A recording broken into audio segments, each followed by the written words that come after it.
The new farm chemical rule is not the precautionary principle stop spray. The use of farm chemicals is increasingly justified by the need for higher yields. Precautionary principle stop spray. Don't use anything more toxic than you need to, although everything in life is toxic. But the key word is don't take more land. And we must search for still safer pesticides, but we must use the ones we have constructively. I'm happy to say that the World Wildlife Fund USA is already going on this basis. I've shared a platform with Jason Clay, one of their leaders. Except for his pesticide chapter, I'd have been proud to write a book. We need to encourage relationships like that as we move into this period of intensification. And we need to figure out how to get Sierra Club and Greenpeace on the right side of this issue as well. Everything's toxic. EPA some years ago ran some studies and they found that at high doses, chlorine causes cancer in rats. And some of their more aggressive members went to South America, the city of Lima, Peru, convinced them to take the chlorine out of their water supply. Within a few months, they had a cholera epidemic that killed 5,000 people. The EU at this moment is trying to ban 85% of its active pesticide agreements, based not on demonstrated risks, but based on theoretical risks. And of course, there's no limit to such theoretical risks. I'd just like to emphasize that chemophobia kills. We have had 50 million needless human deaths since Rachel Carson and Silent Spring because we stopped using DDT mainly as a dilute spray on the insides of homes. It is not only the most effective mosquito killer, it's the most cost-effective mosquito repellent. The mosquitoes don't come in, bite somebody, fly away, and die 2 hours later. They don't come in. And this indoor DDT spraying by itself is capable of reducing a DDT outbreak by 80%. Until recently, we've had chemophobia killing us through foodborne bacteria. E. coli 157, Salmonella, Listeria. I am very proud to point out to you that Cargill has a new pressure process for hemp. You squeeze it in a plastic bag under 63,000 pounds of pressure. It bursts the cell walls of those nasty little critters, and the FDA has approved it for marketing. I can't buy it yet. I'm going to start with the food service industries, and given our last food scare assault, I can understand that. But I'm looking forward to the day when I too can grill a safe hamburger and still have a pink and bit.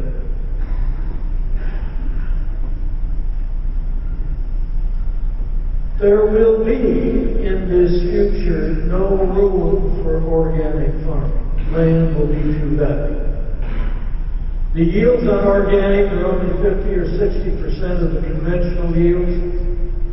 We take our nitrogen from the air, they grow it as green manure crops, where it competes with the food crops and the grass crops for sunlight and soil nutrients and sunlight warmth.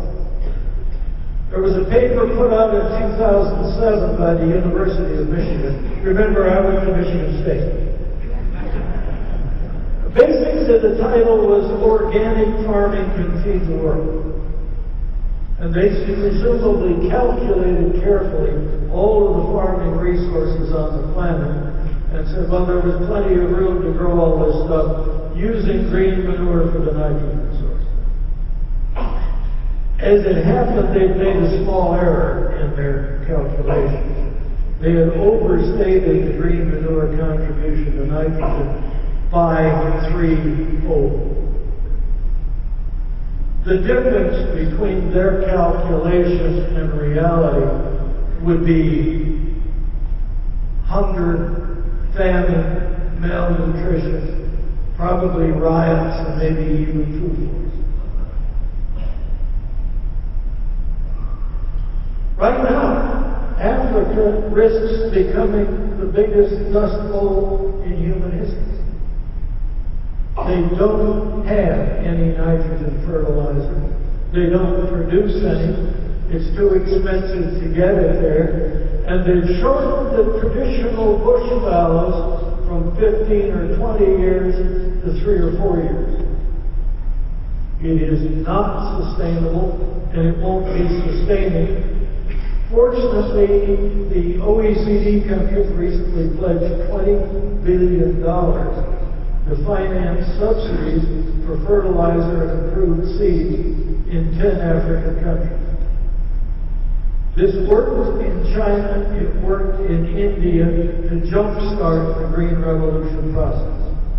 We don't know if it can do that in Africa, but we certainly hope it will, and that would be a potential important impact on public perception of high-yield farming. And of course, using our land more intensively endorses confinement feeding, probably as nothing else would. It would take enormous amounts of land to put our animals and birds back outdoors. Not to mention the fact that their feed conversion efficiency would be lower, so we'd have to have more cropland as well as more pasture. I grew up just upstream of Herman Weaver's hogs back in Michigan. And believe me, I do not have any sympathy for outdoor feed. Remember also that feedlot cattle emit 40% less methane because grass is so hard to digest. These are important points that we're going to need to make to our consumers in the years just ahead. I was at New York University a week ago, graduate program in sustainability. If you had proposed that the world ban meat, you'd have gotten a 99% agreement in that room. I pointed out to them that the meat is free. It gives you 1.4 times the average plant protein nutrition, and it costs only 1.4 times the resources, primarily because we humans don't eat grass, can't eat grass, don't eat citrus pulp, don't eat cottonseed meal. Yeah. And the meat also provides those key micronutrients. Should we waste the grasslands in a food-short world? I think not. Now let's look at this global warming thing.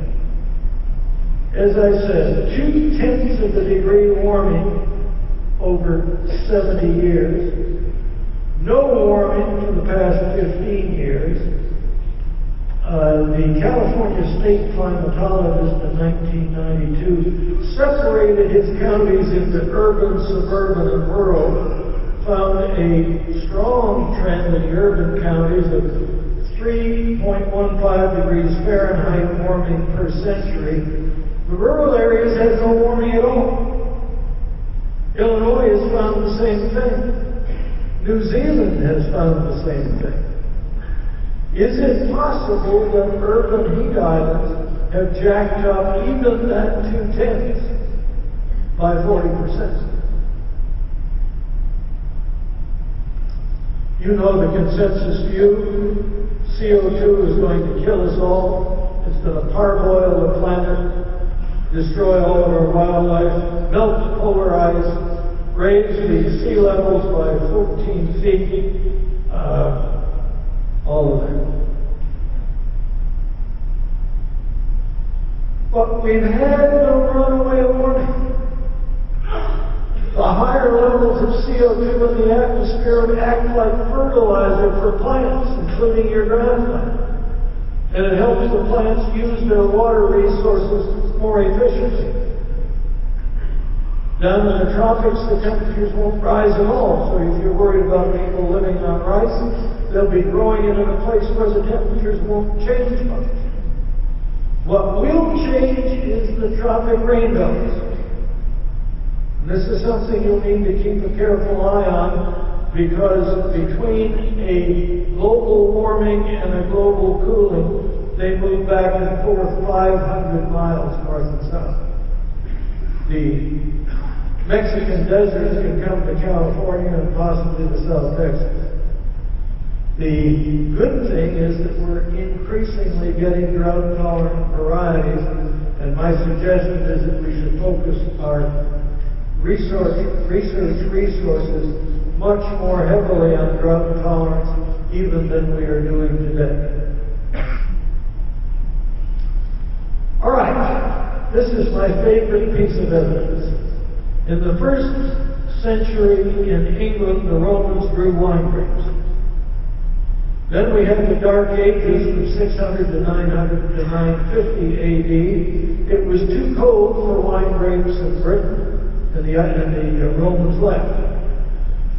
11th century, during the global warming, William the Conqueror lands, he sends out his tax collectors, and behold, he finds 50 commercial vineyards in central England at that time.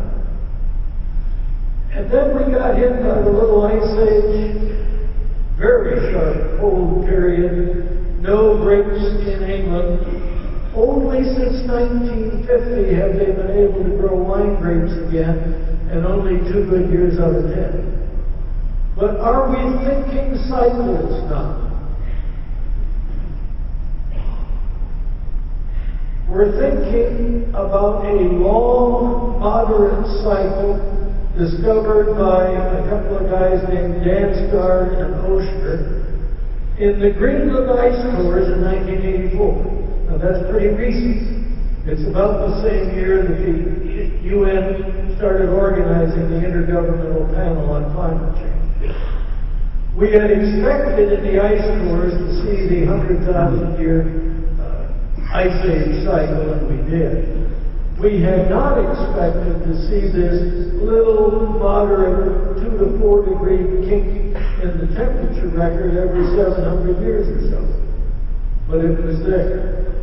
During the ice ages, it's very regular at 1,470 years plus or minus 15.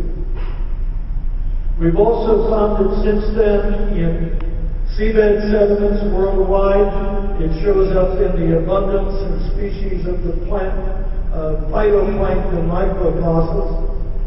In cave stalagmites worldwide, in oxygen isotope ratios.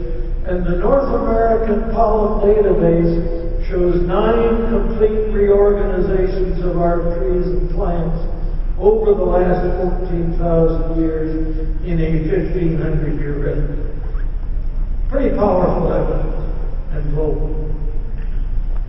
Here are my little plankton microfossils. As you can see, some of them are tropical and some of them are polar.